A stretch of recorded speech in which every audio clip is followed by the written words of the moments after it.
Let's start off with a question. How is one man able to build an empire worth 30 billion US dollars in a space of 47 years and a whole country can't? Ladies and gentlemen, Aliko Dangote has hit another level of milestone for all black people under the sun.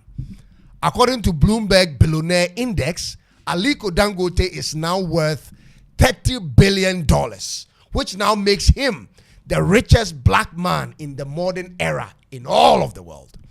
This is a man who has built businesses that have survived under 6 military leaders in Nigeria and 6 civilian leaders since 1977. This doesn't just happen by chance, ladies and gentlemen. And for perspective reasons, this is what his net worth milestone actually means. Aliko Dangote and his businesses control more money and resources than the following African countries: Somalia, Burundi, Djibouti, Central African Republic, Cabo Verde, the Gambia, Guinea-Bissau, Lesotho, Comoros, and Sao Tome and Principe. He controls more money than these countries. This is insanely outstanding, ladies and gentlemen. His yearly budget for his businesses is way more than the budgets these countries prepare for their people. And we are talking about millions of people in a country. Africans have potential, ladies and gentlemen. This is outstanding. Looking at how he started with a loan from his uncle. And if we are honest as business people, many of us have received so many different amounts of money or loan for whatever we did with, ladies and gentlemen, which I wonder if you can even remember where that money went to. But this is a story. He's different. And this is how he reached his level. His flagship refinery, the Dangote Oil Refinery in Lagos, Nigeria, is valued at about $20 billion. And he holds roughly 92.3% of that business. His stakes in Dangote Cement, which is a publicly listed company, is estimated in the range of $5.8 to $6 billion for his holding, ladies and gentlemen. His fertilizer business is valued at about $3.02 billion. Oil mining licenses are valued around 497 million US dollars. Other assets, including real estate in Lagos, is valued at 148 million US dollars. He has lands in Lekki Free Trade Zone, which is like 100 million US dollars, and cash and other liquid assets. Ladies and gentlemen, all contribute to this total. This is from what he owns, ladies and gentlemen. He is the largest private employer in Nigeria right now.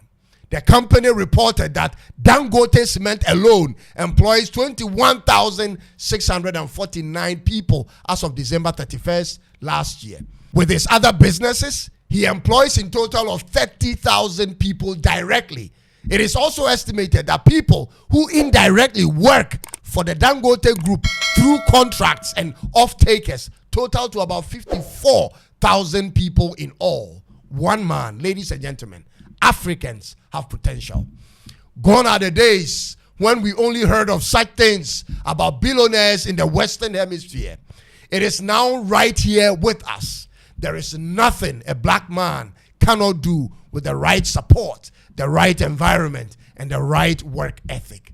The economy this man alone has created is the reason thousands of people have stable families and future. Now, back to my question.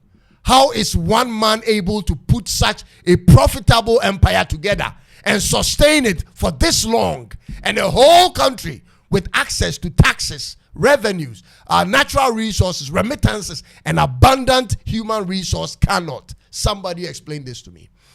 Where have we gone wrong? Just yesterday, 6th November, 75% of Tesla shareholders voted to approve Elon Musk's proposed $1 trillion US dollar CEO pay package, contingent on meeting specific performances metrics over the next decade. Ladies and gentlemen, you know what that means?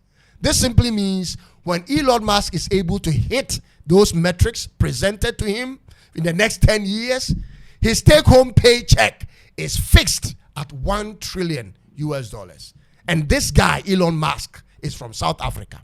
the richest man in the world is from South Africa, and the richest man in Africa is from Nigeria. Africans have so much potential, I said. Being born in Africa is a privilege. We should have been the best in everything in the world. We are like the story of the eagle who was birthed among chickens. We grew up or grow up surrounded by chickens, which makes us think that we can only jump sometimes and mostly have to walk on the ground. But our true potential of soaring in the skies has never changed, ladies and gentlemen. The skies are supposed to be our ecosystem and not the ground. Bad political leadership, bad education, in addition to retarded customary practices, have kept us on the ground for thousands of years. And just when it seems we are making some progress at something, then something from nowhere comes in and knocks everything down. It's tiring, ladies and gentlemen.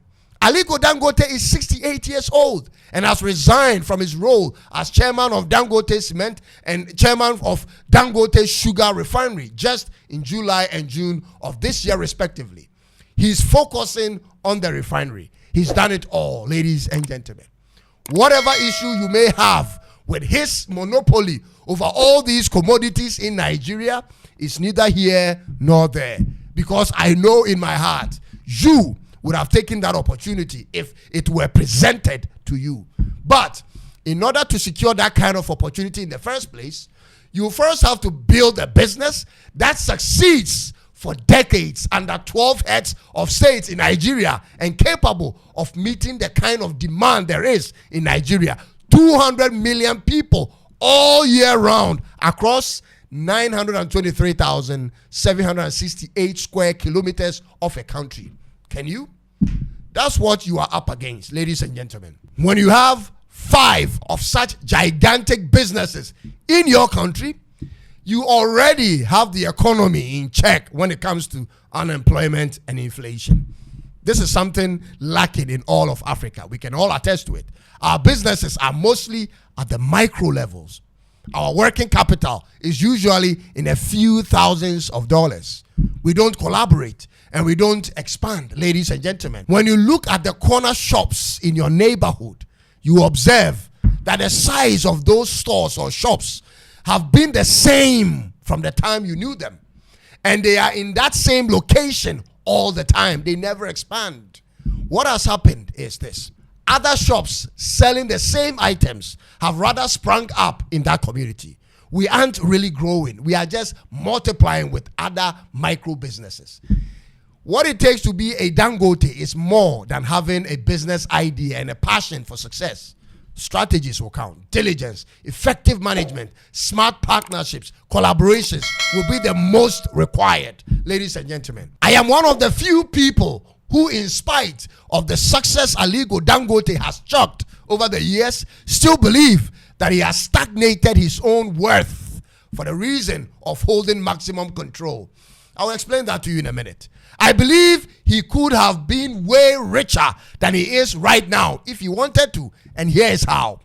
If Aliko Dangote really want to move his net worth into the 50 billions and the hundreds of billions of dollars, I strongly believe he could easily achieve that through a variety of ways, selling equity to raise more capital and engaging in many other enterprises in Africa.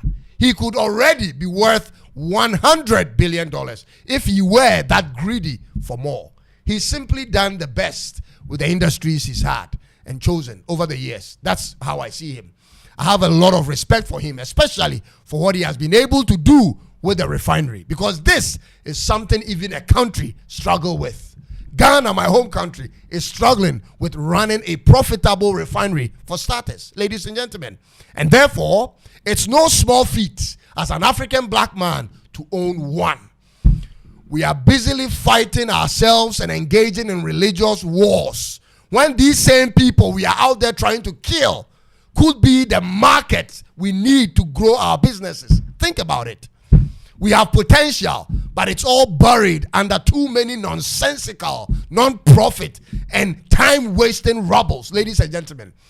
It is worth celebrating, therefore, when one of us rises above the myriads of challenges to come on top, it is worth celebrating, ladies and gentlemen. Therefore, cheers to Aliko Dangote for the tremendous job he has done across Africa with his products and employment. You are a great man, Aliko Dangote. And thanks to you that has watched me all these years. And I'll come your way again with another one. Don't forget to subscribe and click on the bell for more of my videos. I'm Cyrus, and this is Tuntum Network in Accra, Ghana. I'll see you in the next one. It is bye-bye for now.